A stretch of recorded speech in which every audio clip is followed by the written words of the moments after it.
Hello, my friends. Today, let's step completely away from the daily market noise, the superficial charts, and the endless hype cycles.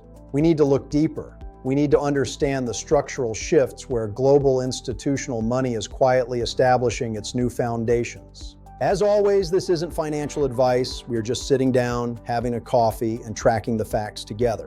Look at the absolute center of this unfolding financial map. There sits XRP. Why does it occupy the core? Because in the architecture of modern global finance, liquidity isn't just an asset class, it is survival. Prism Analytica tracks these foundations. We identify the bridge assets and institutional infrastructure that matter. Ripple's steadily expanding international payment corridors and the consistent growth in institutional settlement volumes demonstrate a critical reality.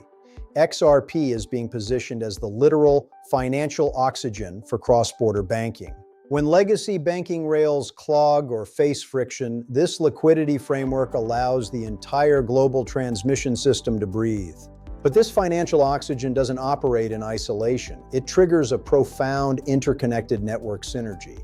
When you bridge the structural enterprise foundation of Ripple with Stellar's architecture and its systematic alignment with major institutional clearinghouses like the DTCC, and then combine it with Hedera's massive enterprise governing council driving real-world industrial volume, you aren't just looking at individual tokens anymore. You are witnessing the true awakening of a unified nexus flow.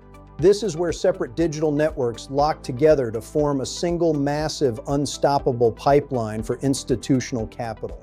We must remain realistic, my friends. We aren't talking about overnight miracles, and we aren't chasing immediate speculative pumps. These sovereign and institutional ecosystems are still actively evolving, and navigating them carries real structural risks. But when you look past the noise and follow the actual concrete footprints of global capital, the true macro map becomes crystal clear.